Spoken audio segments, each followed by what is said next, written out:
Son las 6, las 5 en Canarias. Con Antonio Herraiz, la última hora en la mañana. COPE, estar informado.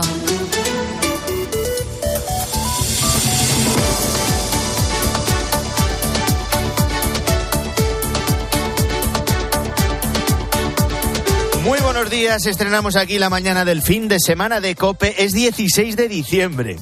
Hemos cruzado ya el ecuador del mes, con la Navidad cada vez más cerca, y aquí no hay nada mejor que madrugar en sábado. Es el último fin de semana del otoño y viene de lo más estable, con un anticiclón que afecta a gran parte de Europa y que deja predominio de cielos poco nubosos o despejados. El resto es marca de la casa de la época en la que estamos. Sol de día y heladas por la noche. La máxima la encontramos hoy en Sevilla, con 18 grados, y las mínimas se reparten entre los 3, 4 bajo cero que van a tener en Cuenca, también los -2 de León, de Ávila, que viene siendo lo habitual en estos puntos. Estamos a 15 días justos para que termine el año, a una semana vista para la Nochebuena, que es el domingo que viene, y hoy y mañana pues son de esos días, si es que los tienes libres, para ultimar compras y no apurar al fin de semana que viene con la Navidad ya encima. ¿Por dónde empezamos? Bueno, porque aquí está el cabreo creciente de la justicia, del Poder Judicial. Ahí están los quiebros permanentes de Sánchez, evitando fijar el día y la hora en la que se va a ver con Puigdemont. Ahí está también el regalo que le va a hacer el presidente a uno de sus más fieles, a Ximo Puig.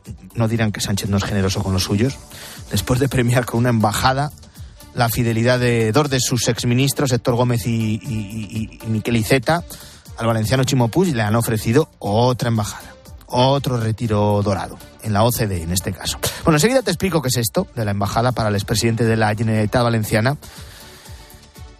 Y lo primero, por empezar por algo, pues por la reunión anunciada por los separatistas entre Sánchez y Puigdemont, y de la que siguen ocultando los detalles. ¿De cuándo? ¿De dónde? Los ocultan más por el lado socialista, a los que parece que ahora les da así como cierto asquito. Quieren aplazarla o retrasarla lo máximo posible, y no entiendo por qué. Vale que no se pueden reunir en España porque el fugado sería detenido, pero es que el encuentro se va a producir. Y es coherente con lo que han hecho. El otro día en el Parlamento Europeo, Sánchez tenía que haberle plantado un beso en público a su socio independentista. Le ha hecho presidente del gobierno y es como poco para ponerle un piso en el mismo Paseo de Gracia o en la Bonanova. Y el otro tiene motivos también para echarse en sus brazos, aunque se haga el duro. Le van a permitir volver a España sin ninguna mancha penal. No va a tener que regresar ni esposado, ni tampoco entrar a la cárcel. Donde sí estuvo, por cierto, su máximo rival político, que es Oriol Junqueras. Él, Puigdemont, ni siquiera va a ser juzgado. Así que debería corresponder con algo más de alegría a Pedro Sánchez. Qué carácter más seco, oiga. Habrá reunión y ya veremos si no es como el encuentro semiclandestino de Ginebra, con un Santos Cerdán huyendo de la prensa en el aeropuerto al grito de todo ha ido bien. Luego está lo de la justicia, a la que los socios de Sánchez señalan con nombres y apellidos. Personatges com Marchena, juntament amb personatges indecents com Espejel, Lesmes, Llarena i tants altres, en un país normal serien cessats i jutjats han pasado d'immediat. 4 días de esto y no hemos escuchado una respuesta contundente por parte de Pedro Sánchez. Bueno, ni contundente, ni firme, ni nada. No lo hemos escuchado. Cuando lo deseable hubiera sido incluso una comparecencia con ese tono tan solemne al que recurre Moncloa cuando le conviene. No hay una defensa clara por parte del gobierno asegurando que no hay lawfare ni nada que se le parezca y que los magistrados a los que acusa Míriam Nogueras, la portavoz de Junts, actúan conforme a la ley. Solo hemos escuchado un breve comentario de Félix Bolaños y ese no lo voy a consentir de Margarita Robles, que lo que hace es chocar con la realidad y chocar con lo que su partido firmó y está por escrito con Junts. Luego está el Poder Judicial. Su presidente ha dicho delante del ministro Bolaños que basta. Que esos intentos de deslegitimación de la justicia tienen un efecto devastador. Hoy somos testigos de frecuentes e injustos intentos de deslegitimación del Poder Judicial, protagonizados en ocasiones por representantes de los poderes públicos, a quienes la efímera tribuna de que disponen les facilita la diatriba. Lo vimos el martes en el Congreso y en el Senado. Por favor, rebajen la tensión, déjennos en paz. En COPE te venimos contando que desde distintos ámbitos jurídicos piden más contundencia al CGPJ y lo hacen con una frase muy gráfica. No podemos estar comunicado va, comunicado viene. Se necesitan más gestos. Esto en cuanto al Poder Judicial. Además ya sabes que hay una reunión pendiente entre el presidente del Supremo y el propio ministro de Justicia, Félix Bolaños. Estaba previsto que se vieran el pasado miércoles y el presidente del Alto Tribunal, que es Francisco Marín Castán, suspendió el encuentro a última hora, pues prácticamente en el último minuto, por motivos sobrevenidos. La agendaron para el martes 19 y aún está en el aire, lo que confirma la enorme desconfianza que hay en la justicia ante una amnistía que echa por tierra todo su trabajo y que rompe el principio de igualdad de los españoles ante la ley. Si miramos a lo que nos espera en el día de hoy, en este sábado 16 de diciembre, tenemos la atención puesta en 2 puntos en los que puede haber noticia. El primero está en Valencia. Allí los socialistas celebran lo que llaman Comité Nacional, que es el máximo órgano de dirección de esta formación. Y es en este cónclave en el que el todavía líder de la Federación Socialista Valenciana, el expresidente Ximo Puig, va a anunciar que da un paso al lado para que se abra una renovación en el PSPV. Ximo Puig es uno de los varones territoriales que perdió la presidencia de su comunidad el pasado 28 de mayo. Ha estado 2 legislaturas, 8 años como presidente. El PP le sacó 9 diputados de ventaja, pactó con Vox y gobiernan en Valencia. Puig está a punto de cumplir 65 años. Tiene garantizado el sillón como senador de su comunidad autónoma, pero, por si no le convence el cargo o no lo ve suficiente, su fidelidad a Pedro Sánchez le ha abierto otra opción. La de ser embajador de España en la Organización para la Cooperación y el Desarrollo Económico, la OCDE. Esto de nombrar embajadores a políticos afines se ha convertido en una nueva especialidad de Sánchez. El que se queda sin el puesto que tenía, aunque pueda seguir siendo diputado o senador, como en el caso de Ximo Puig, venga, le designamos como embajador. Da igual que no tenga ningún tipo de trayectoria internacional.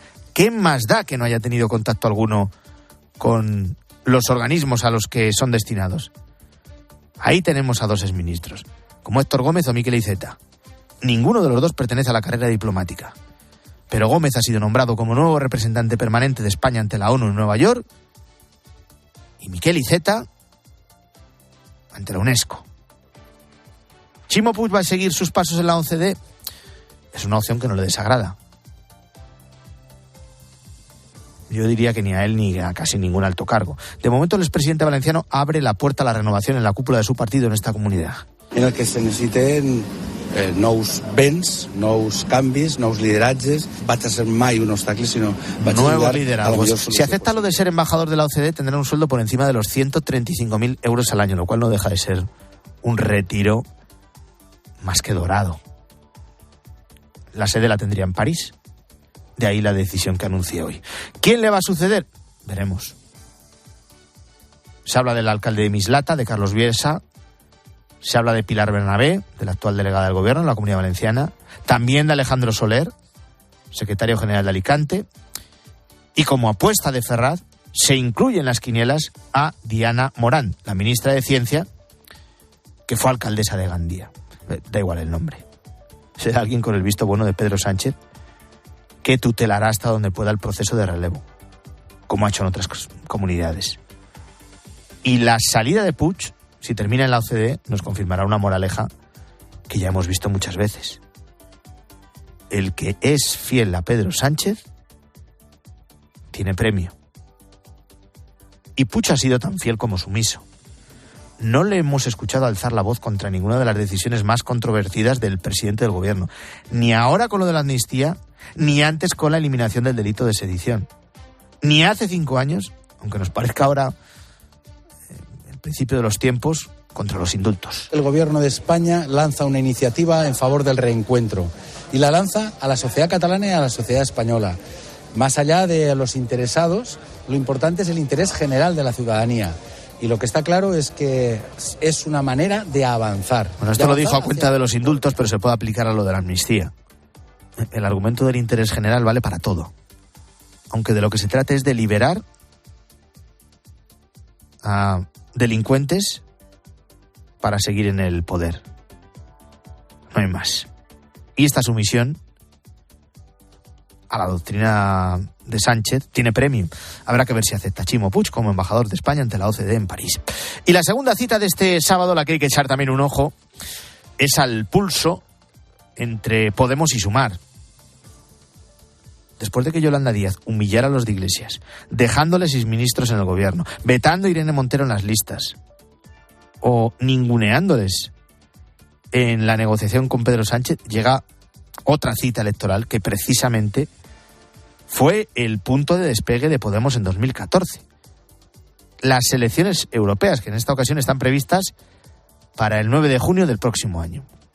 Hoy los de Pablo Iglesias, a un paso del abismo, sin apenas representación territorial y con sus únicos 5 diputados del Congreso en el grupo mixto, tratan de contrarrestar la presentación de Sumar Galicia.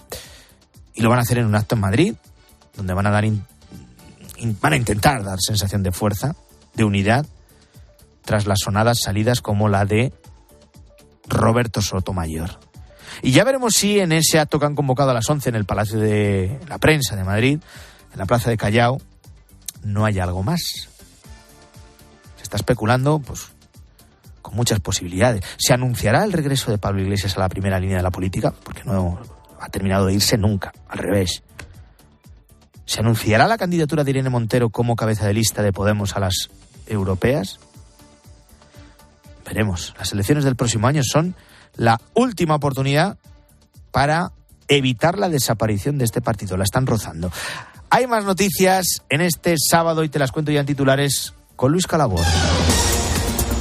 Ataque con granadas. Una persona ha muerto y otras 26 han resultado heridas, 6 de ellas de gravedad, en un consejo local en Ucrania por la explosión de varias granadas arrojadas por un concejal del partido de Zelensky. Se investigan los motivos, pero la principal sospecha apunta a un acto terrorista. Por error. El ejército israelí mata por error a 3 rehenes creyendo que se trataban de terroristas de Hamas. Han abierto una investigación para aclarar las causas de lo ocurrido. Han pedido perdón y han asumido toda la responsabilidad de su muerte. Robo en los aeropuertos. Detenidos 14 trabajadores del aeropuerto de Tenerife Sur que robaban en las maletas de los viajeros. Entre todo el material sustraído, que incluye joyas y móviles de alta gama, habrían conseguido un botín de 2 millones de euros. Multa millonaria. El exalcalde de Nueva York y exabogado de Donald Trump, Rudy Giuliani, ha sido condenado a pagar una multa de $148 millones por difamación y daños morales a 2 trabajadoras electorales del estado de Georgia. Les acusó sin pruebas de manipular votos de las pasadas elecciones presidenciales. Así ha comenzado la mañana del fin de semana de COPE. Ya sabes que nos vamos hasta las 8:30,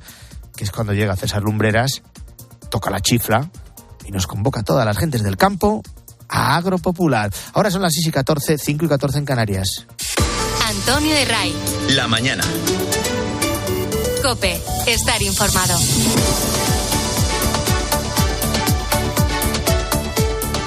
Te lo acabamos de contar. Seguimos impactados por la que es sin duda una de las imágenes de este día. Nos llega desde Ucrania.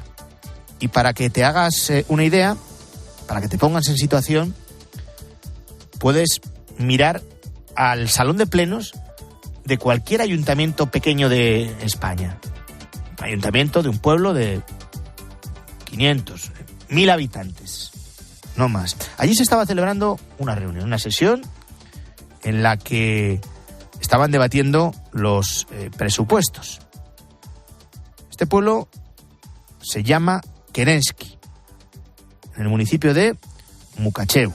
Está al oeste de Ucrania, prácticamente pegado a las fronteras de Rumanía y Hungría. Allí varios concejales se reunían a puerta cerrada, mientras el circuito interno del ayuntamiento estaba grabando las imágenes. A los pocos segundos se ve allí, de pie, a una persona que está escuchando el debate y en un momento se mete la mano a sus bolsillos y saca al menos 3 granadas. Les quita el seguro y sin mediar palabra las tira al suelo. Este es el momento.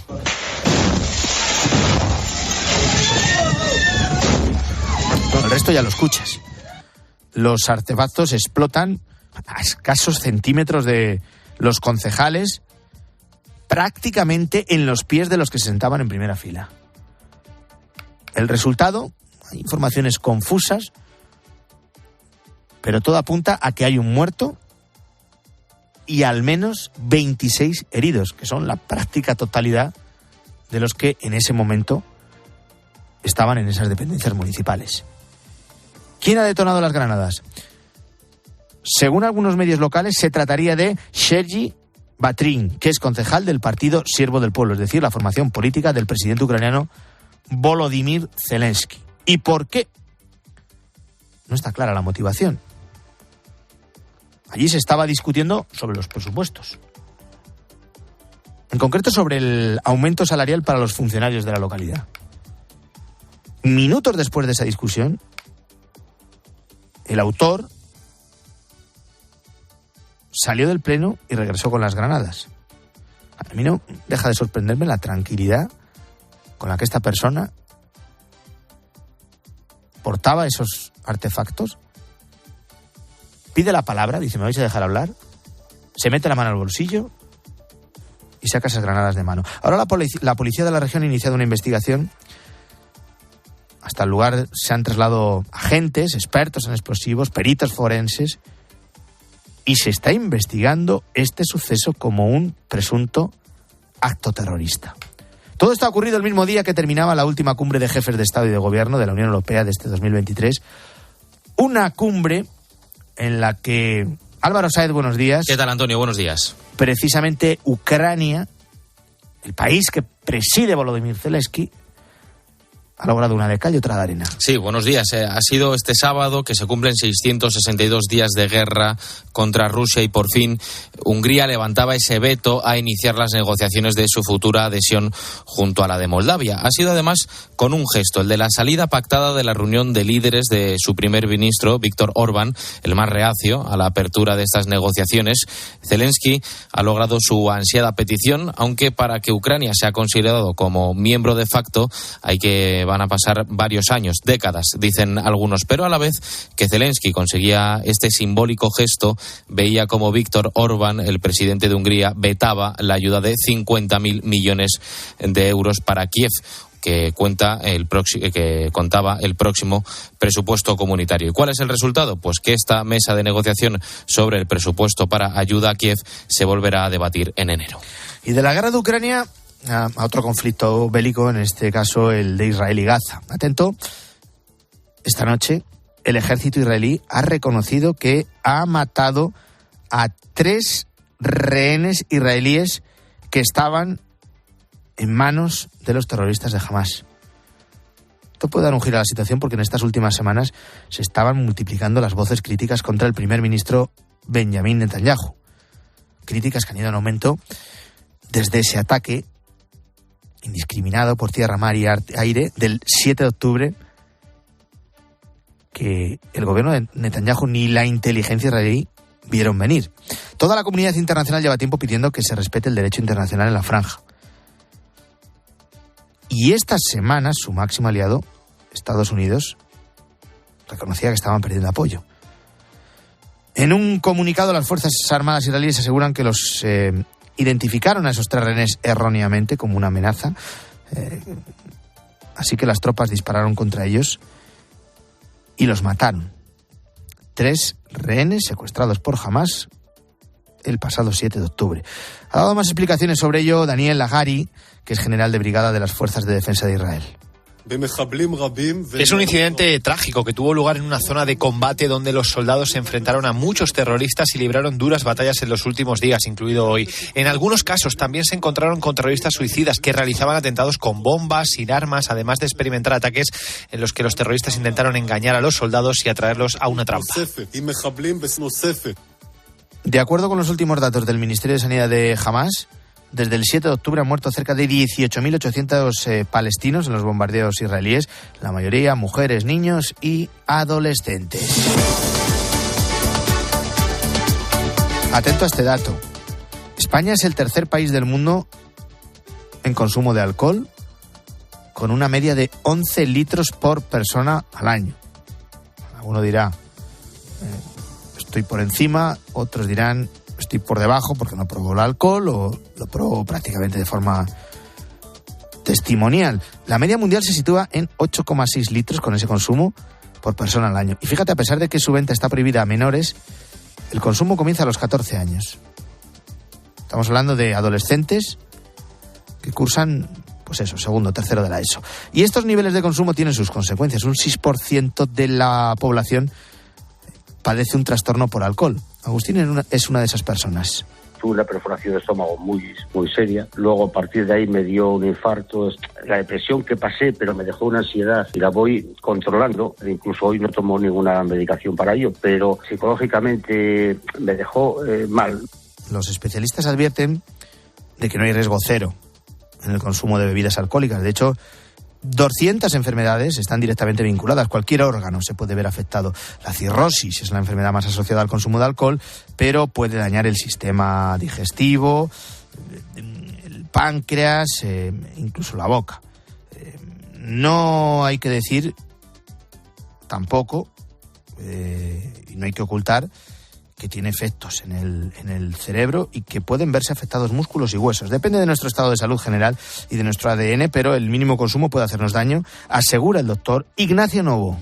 La gente que consume alcohol tiene mayor riesgo de desarrollar enfermedades como el cáncer, ¿no? Nadie está libre de esto. Obviamente, cuanto más tiempo consuma uno y cuanto más cantidad consuma uno, mayor es el riesgo, y a esto le sumamos la predisposición genética que uno pueda tener. Pero el riesgo cero no existe. Eso es la realidad que conocemos hoy en día. Quizás yo creo que a lo mejor no está bien transmitida o hace un tiempo no estaba tan clara. Hay un consumo de bajo riesgo que reconoce el Plan Nacional sobre Drogas. Una consumición al día para las mujeres y 2 para los hombres, entendiendo que cada consumición equivale a media copa de vino, una cerveza o un chupito. Por encima de 6 la cosa se pone seria. Y con lo que también tenemos que ponernos serios, te venimos advirtiendo aquí en COPE desde hace tiempo, es con el consumo de pornografía, sobre todo entre menores. Casi la mitad de los adolescentes españoles entre 14 y 18 años admite que ha consumido pornografía en el último mes. Y el 66,8% ha recurrido a ella alguna vez en la vida. Así lo recoge el último informe del Plan Nacional sobre Drogas del Ministerio de Sanidad, un estudio publicado esta semana y que también recoge Carmen Lavallen otros trastornos adictivos. Son datos que se extraen de las respuestas de más de 42.000 estudiantes de secundaria de más de 800 centros escolares y reflejan grandes diferencias por sexo. El 68% de quienes ven porno entre los 14 y los 18 años son chicos y el 19% chicas. El 44,5% lo ha consumido en el último mes, el 37% entre los que tienen solo 14 años. Elaborado a partir de las encuestas Edades y Estudes, el informe también revela que el juego patológico se mantiene estable en torno al 4%, mientras que la adicción a los videojuegos baja ligeramente y ronda ya el 5% en los alumnos de secundaria. Además, y aquí ya no hablamos solo de adolescentes, 70.000 personas de entre 15 y 64 años tuvieron que ser tratados en 2022 por adicción a una sustancia y otras 4.000 lo fueron por adicción al juego, a las apuestas y a los videojuegos. Antonio de Ray. La mañana. COPE. Estar informado. Habría que ver cómo estaban hoy las calles, ya bien entrada incluso la madrugada, de las principales ciudades españolas, con todas esas cenas de empresa, de amigos, que en la mayoría de restaurantes han colgado, y lo vienen haciendo durante bastantes días atrás ya, el cartel de completo. Mira, según el último estudio de la Asociación Madrileña de Empresas de Restauración, casi el 80% de los 7.500 restaurantes madrileños ya había servido sus primeras cenas de empresa en noviembre. Algo que no pasa solo en la capital. Óscar es el dueño del restaurante Abacando, en San Sebastián. Tenemos el jaleo. Bueno, la verdad es que bastantes días hemos tenido ya mesas grandes, pero bueno, hoy pues se han puesto todos más de acuerdo. Nosotros, por nuestra disposición de comedor y tal, ya hay una mesa de 25 arriba que tenemos ya no metemos ninguna mesa más arriba, ya son bastantes. Y luego pues abajo tenemos hoy una de 10, una de 9, otra de 5, otra de 12 y luego 2 o 3 mesas pequeñas. Prácticamente, ya digo, el cartel de completo en las principales ciudades. La situación actual con la inflación ha vuelto a provocar que los menús de Navidad incrementen su precio. Se estima que 5 euros de media, como consecuencia en gran parte del encarecimiento de productos como el aceite de oliva. También este fin de semana son de una afluencia que no se puede comparar con el resto del año en los locales de ocio. Las opciones han variado y un 15% de estas celebraciones han elegido este año locales con cena y espectáculos. Según el informe de perspectivas de la campaña de Navidad, se calcula que prevén facturar un 2,6% más este diciembre, impulsado por las cenas de empresa. Una de las dueñas de estos locales es Marta. Este fin de semana es el fin de semana estrella de las cenas de empresa, tanto viernes como sábado. Y aparte de ir a cenar a restaurantes, luego la gente quiere salir y tomarse una copa y bailar con la gente de su trabajo. Y sí, se nota mucho. Hay ya espacios concertados y la gente te llama para reservar o para decirte que van a ir un grupo de 20, 30, 40, porque es el fin de semana anterior. Bueno, sectores que van a tirar de la economía en estas fechas, el que desde luego no está tirando de la economía, es el sector inmobiliario. Es verdad que el Euribor sigue bajando, es verdad que la previsión es que vaya moderándose, aunque esta semana el Banco Central Europeo haya decidido mantener los tipos de interés y siguen situados en su nivel más alto desde el año 2008, pero la compraventa de viviendas cae por 9º mes consecutivo. Según el Instituto Nacional de Estadística, estas operaciones han descendido en octubre más de un 10% con respecto al año anterior. Claudia Cid. La compraventa de viviendas usadas bajó un 13,5%, mientras que las transacciones de los pisos nuevos aumentaron casi un 1%. En total, en octubre se compraron unas 45.900 viviendas, es un 11% menos que el mismo mes del 2022 y su cifra más baja en este mes desde 2019. Las mayores caídas se dieron en Baleares, Cantabria y Canarias. Se nota el impacto del encarecimiento del crédito en unas operaciones que probablemente se cerraron con un Euribor en el entorno del 4,1%, niveles de agosto, ya que las operaciones pueden tardar un par de meses en cerrarse. A pesar de la ralentización, el sector inmobiliario aguanta por encima de las 45.000 compraventas y ya se han superado las 500.000 operaciones. Los portales inmobiliarios calculan que este 2023 pueda llegar a ser el segundo mejor año desde 2007. Todo un hito teniendo en cuenta el alto nivel al que se encuentran los tipos de interés. Antonio de Ray. La mañana. COPE. Estar informado.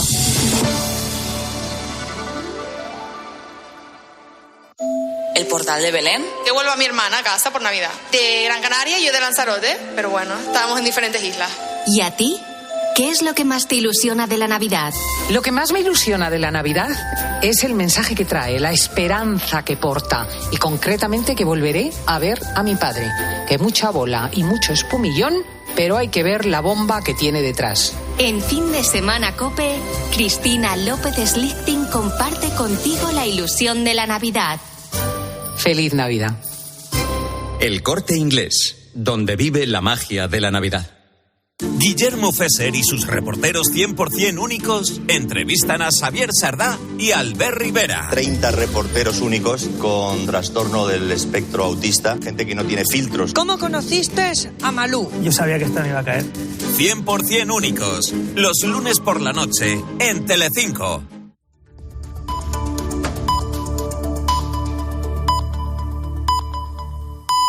Son las 6:30, las 5:30 en Canarias. Con Antonio Herraiz, la última hora en la mañana. COPE, estar informado.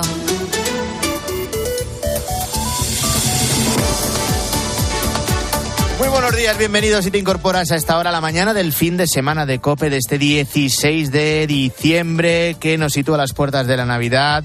Son días de muchas cenas y comidas de empresas, la gente está en la calle, lo hemos visto cuando veníamos de camino a la radio esta madrugada, calles repletas, con una actividad pues, mucho más alta de lo habitual. Y a algunos de los que se quedan en casa, que les cuesta dormir. ¿Alguna vez te ha costado conciliar el sueño? ¿Padeces insomnio? ¿Eres de los que nos escuchas a esta hora despierto precisamente por eso? Porque no puedes pegar ojo habitualmente. ¿O lo haces de manera muy intermitente? Bueno, pues si eres de esos, de los que tiene insomnio de forma regular, seguro que algún amigo o conocido te ha recomendado alguna vez que tomes un producto con melatonina. Incluso tú mismo lo has podido ver en un supermercado o en una farmacia, con el título de ser un complemento alimenticio. Suele ser muy comercializado y suele ser también propio de los anuncios publicitarios. Déjame decirte que si lo consumes no eres el único. Como tú, se estima que hay pues cerca de 200.000 personas en España que la usan a diario para conseguir conciliar el sueño. Y ya no te cuento en todo el mundo. Está el consumo que hay de los suplementos de melatonina que en Estados Unidos las autoridades sanitarias han decidido alertar de su uso masivo. No solo lo consumen los adultos, sino que se lo administran también a los más pequeños, para que no den guerra por las noches. Y ahí está el problema más grande. Se estima que 1 de cada 5 niños la consumen de forma diaria y sin supervisión médica, a veces como si fueran caramelos. Una cifra que podría parecerse mucho a la de España. Y aquí también se puede acceder a este fármaco, que es lo que es, sin receta y sin tener prescripción médica. Algo que podría ser perjudicial. Lo explica a COPE el doctor Gonzalo Pin, pediatra, coordinador del Grupo de Trabajo del Sueño y Cronobiología de la Asociación Española de Pediatría. Lo que hace es poner en hora todas las células de nuestro organismo en relación con el medio ambiente. Por eso es la hormona que tenemos muy pequeña cantidad por el día y tenemos mucha más cantidad por la noche, porque es el mensajero que utiliza fundamentalmente el cerebro para indicar las horas necesarias del descanso. Bueno, él mismo nos cuenta que no hay que demonizar este medicamento, pero sí que hay que usarlo con las dosis y el uso recomendado siempre por un médico. Por eso mismo está creciendo la corriente que pide que este fármaco se regule y que se acceda a él con receta médica. Porque claro, eso de automedicarnos nosotros mismos, ya no te cuento un niño, sin ninguna supervisión médica, hace que pasemos por alto los posibles efectos adversos de aquellos fármacos que contienen melatonina.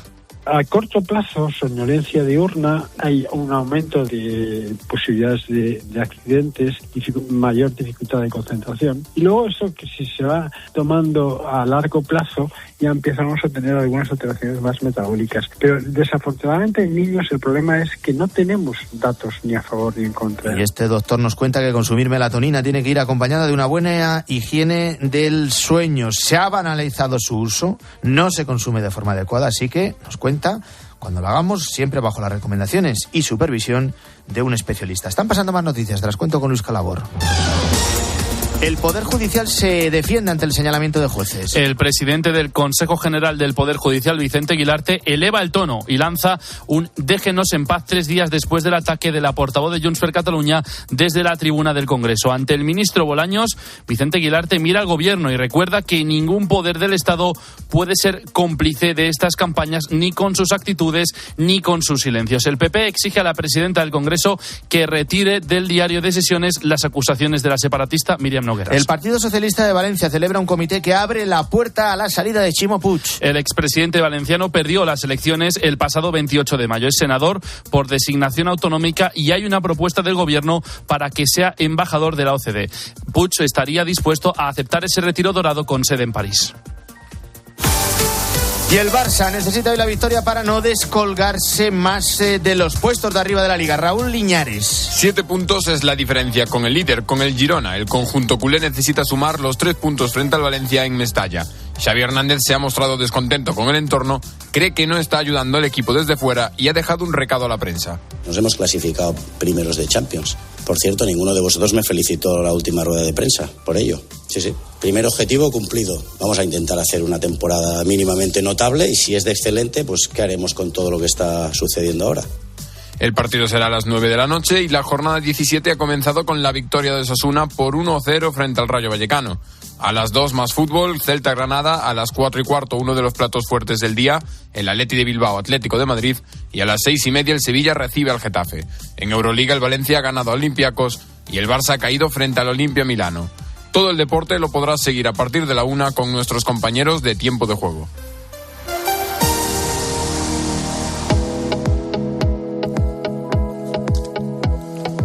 Las 6:36 y saludo ya en la mañana del fin de semana de COPE a Guillermo Vila. Buenos días. ¿Qué tal, Antonio? Buenos días. Vamos con el primer repaso a los periódicos después de ese déjenos en paz del presidente del máximo órgano de gobierno de los jueces, del CGPJ.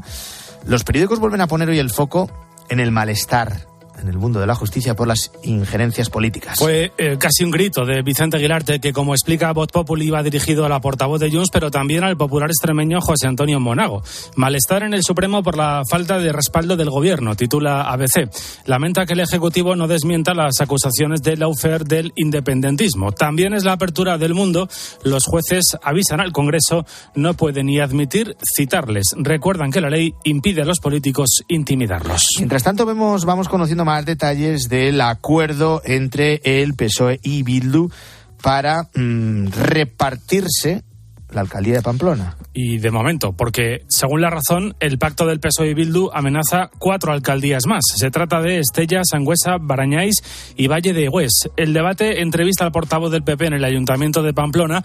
Por el PSOE tragaremos con el alcalde de un partido orgulloso del asesinato de un concejal, afirma Carlos García Danero.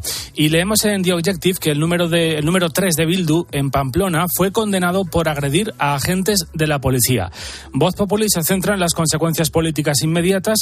Sánchez dice usa el pacto con Bildu y la cita con Puigdemont para que Feijóo rechace la reunión en Moncloa. Bueno, estamos pendientes de conocer la fecha exacta en la que la vicepresidenta económica, Nadia Calviño, se va a ir a la presidencia del Banco Europeo de Inversiones, pero mientras tanto sigue con su particular choque con Yolanda Díaz, en esta ocasión a cuenta de la revisión del impuesto a la banca. La ministra de Trabajo, explica ABC, recuerda a la de Economía que el pacto entre el PSOE y Sumar incluye convertir en permanentes los tributos a la banca y a las energéticas. Dice El Confidencial que este choque entre las vicepresidentas del gobierno supone una reedición del enfrentamiento que ya han evidenciado en materia de subvenciones al desempleo. Expansión explica que la banca, que tiene recurrido el tributo en los tribunales, cree que sería más justo que el impuesto gravara el beneficio en lugar de los ingresos para evitar la doble imposición. Y atentos a los movimientos que se están produciendo en el Ministerio de Exteriores. El titular, José Manuel Álvarez, quiere remodelar su equipo. Lo adelanta hoy El Confidencial. Exteriores prepara el reemplazo de todos sus secretarios de Estado y manda a los actuales a embajadas que llama Premium. El ministro ha buscado la renovación de su equipo en las 4 secretarías de Estado que incluye la cartera. Renovación también, por cierto, Antonio, en el Partido Socialista de Valencia. Leemos en El Independiente que los críticos en Valencia y Alicante se disponen a echar un pulso a Morán, que es la favorita de Puig y de Ferraz. Se niegan a aceptar a la ministra de Ciencia como la sucesora del expresidente. La apuesta de Ferraz y lo que se da por hecha es la salida ya de Ximo Puig en ese comité que van a celebrar hoy los socialistas valencianos y que también le abre otra posibilidad, y es la de ser embajador de España ante la OCDE. Sin duda alguna un retiro dorado. Son las 6:39, seguimos.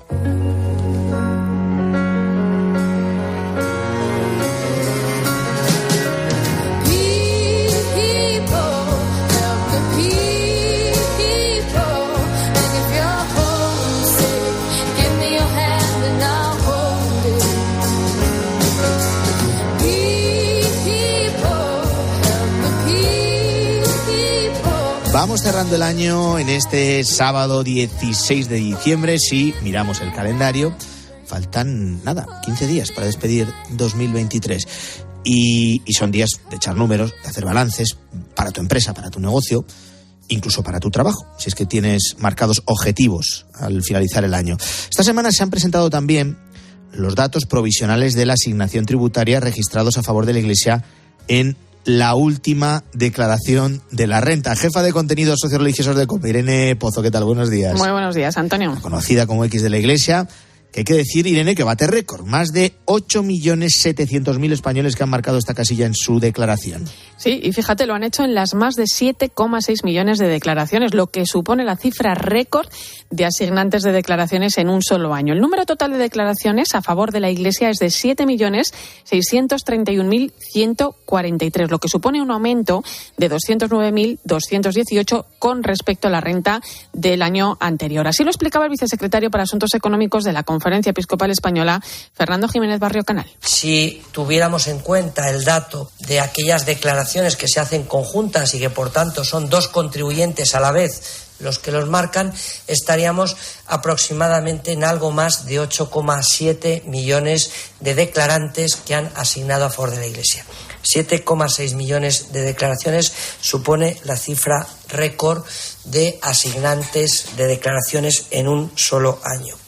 Gracias a estos declarantes, el importe total asignado a favor de la Iglesia Católica asciende a 358.793.580 euros. Decía Jiménez Barrio Canal que si se compara esta cantidad con la liquidación provisional del año anterior, la cantidad ha aumentado en 38 millones de euros. Esto supone un aumento del 11,9% frente al 8,5% del año pasado. También por comunidades, en relación con el importe asignado, se ha producido un incremento de la cantidad recaudada en todas las comunidades autónomas.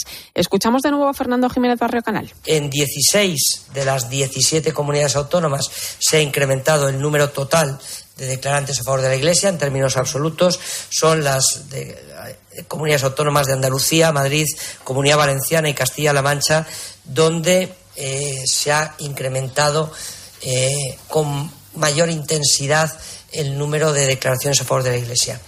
En muchas ocasiones, Irene, ponemos cara, ponemos rostro a todas esas personas a las que la Iglesia, entre otras cosas, con esta asignación de la X en la declaración de la renta, ayuda, son miles, y las ponemos rostro y les ponemos cara, que es importante, pero es que detrás de todos estos datos también están cada una de las personas que todos los años, cada año, muestran su confianza en la labor de la Iglesia, marcando la X en la declaración de la renta. Sí, y a ellas está dedicada precisamente la campaña de agradecimiento que la Oficina de Sostenimiento de la Iglesia acaba de poner en marcha con el lema "Gracias se escribe con X". El director del Secretariado para el Sostenimiento de la Iglesia, José María Albalat, contaba que en estos momentos que venimos viviendo hay un indicador clave y es el número de declaraciones de las personas que apoyan a la Iglesia. En momentos de tanta confrontación política, social, etcétera, de tanta polarización que todos vivimos, podemos afirmar que pocas cosas ponen más de acuerdo a los españoles que la X de por tantos, que la casilla de la Iglesia en la declaración de la renta. Hace un año hablábamos de más de 8,5 millones de gracias, pues ahora nos estamos aproximando ya a ese horizonte de las 9 millones de personas, que quiero enfatizar en esto y subrayarlo, que es el récord en toda la historia del sistema. Pues la cantidad económica puede ir variando, fluctuando también en función de la situación económica del país, pero el indicador clave para nosotros ese número de declaraciones en términos absolutos de personas que apoyan a la Iglesia. Una Iglesia que está siempre ahí y que, como recordaba José María Albalat, aunque el porcentaje de dinero que procede de la asignación tributaria parece muy abultado, no deja de ser tan solo un 20% de los ingresos de la Iglesia en España. Recordar también que el Fondo Común Interdiocesano es el instrumento que canaliza la distribución de la asignación tributaria a las diócesis españolas y a otras realidades eclesiales y se constituye con la partida correspondiente a la asignación tributaria y se encarga de hacer un reparto justo de las necesidades de cada diócesis. Sin duda alguna, una de las frases que ha marcado esta semana es la que pronunció Juan José Omeya, presidente de la Conferencia Episcopal, durante el foro de Nueva Economía. Allí insistió, ante la situación sociopolítica y económica que vivimos, que es momento de trabajar juntos, creando puentes y no muros para una buena convivencia social. Además, el cardenal Omeya, Irene, hablo de otras cuestiones. Efectivamente, la polarización, la secularización y la pobreza heredada de las continuas crisis preocupan especialmente a la Iglesia, ¿no? Por ello subrayó que la situación compleja y tensa que vivimos en nuestro país pasa por alentar un diálogo social que cultive la escucha y evite posiciones inflexibles y excluyentes. Queremos alentar un diálogo social entre todas las instituciones que componen la sociedad, claro, entre todas las instituciones que cultive la escucha y evite posiciones inflexibles y excluyentes. Los acuerdos deben respetar la dignidad de la persona, el bien común y los principios de subsidiariedad y de solidaridad. Respecto a los abusos y el informe presentado por Ángel Gabilondo, el defensor del pueblo, que estuvo, por cierto, presente en el acto, el cardenal agradeció el trabajo realizado porque lo importante, decía, es escuchar a las víctimas, pero no solo del seno de la Iglesia, sino de toda la sociedad. Reparación económica, formación y preparación, de manera que esto no vuelva a suceder. Y repito, y ojalá esto lo logremos introducir en toda la sociedad, en todos los ámbitos sociales de trabajadores con menores, que pueden ser los colegios, que puede ser el tiempo libre, etcétera, etcétera. Recordemos, Antonio, que la Iglesia viene trabajando en un plan de reparación integral para todas las víctimas de abusos. Por cierto, vamos con algunos acontecimientos que se van a vivir este sábado en la diócesis de Sigüenza, Guadalajara. Despiden al que ha sido su obispo durante los últimos 12 años, Monseñor Atilano Rodríguez, y además en la diócesis de Santander, Irene, a las 11 de la mañana toma posesión su nuevo obispo, Arturo Ros. Sí, el que fuera obispo auxiliar de Valencia, que ha sido nombrado nuevo obispo de Santander. Tiene 59 años, sucede a Manuel Sánchez Monje, cuya renuncia presentó en 2022, como establece el Código de Derecho Canónico, cuando cumplen los 75 años de edad. Y bueno, es una ceremonia que va a poder seguirse a través de 13 hoy sábado a partir de las 11 de la mañana.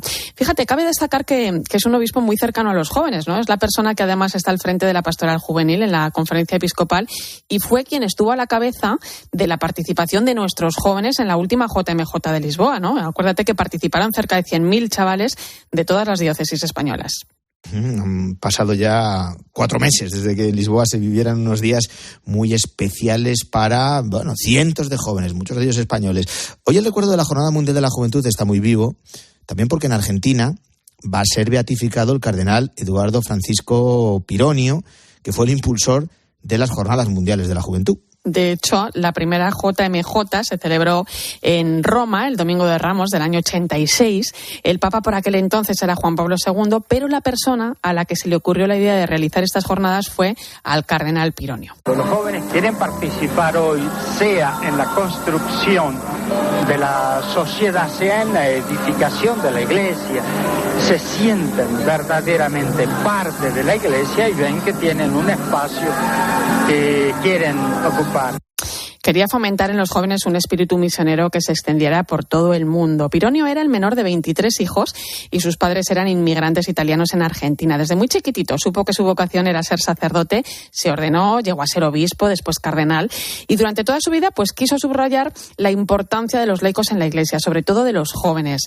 En la 4ª Jornada Mundial de la Juventud, que se celebró en Santiago de Compostela en el año 89, Pironio fue el encargado de presentar a Juan Pablo II a los más de 400.000 jóvenes que allí se encontraban. Fíjate cómo lo recogieron los micrófonos de COPE. Vamos a recordarlo. Son jóvenes, Santo Padre, que necesitan ser confirmados en la fe, robustecidos en la esperanza y animados en el amor evangélicamente solidario. Bueno, pues este sábado el cardenal Pironio será beatificado en una Eucaristía que se va a celebrar en Buenos Aires, en el Santuario de la Virgen de Luján. Beato Pironio. Bueno, fomentar el espíritu misionero entre los jóvenes. Ya te digo que lo consiguió con estas Jornadas Mundiales de la Juventud. Irene, buen fin de semana, gracias. Igualmente.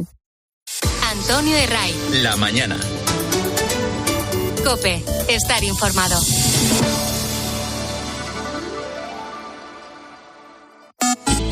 Síguenos en Twitter en @cope y en facebook.com/cope. La diócesis de Santander tiene nuevo obispo. Arturo Ros ha sido nombrado por el Papa para suceder a Manuel Sánchez Monje, que ha estado al frente de la diócesis cántabra durante 8 años.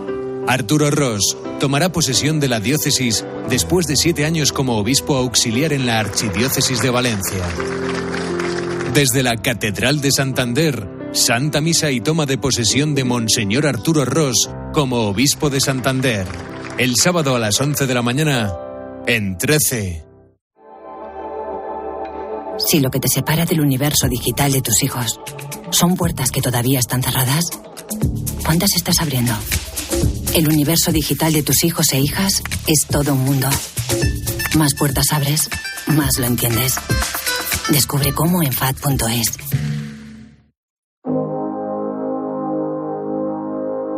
Creo que estoy enamorado. Los versos hoyos azules son como la cordocero cuando se apartan las nubes. Esa belleza celeste perdone cuando te miro, te vacilé confundido. Si hay una cuenta atrás que nos gusta, que casi vivimos al minuto, esa es la que nos acerca a la Navidad. El viernes, el sorteo de lo gordo y ya. Estamos contando las horas para esa cena de Navidad que tanta ilusión trae a las familias. Cena de Nochebuena, uno de esos momentos mágicos en el que nos reunimos con los nuestros en la mesa y a cenar se ha dicho. ¿A cenar qué? Cada uno tendrá sus platos favoritos.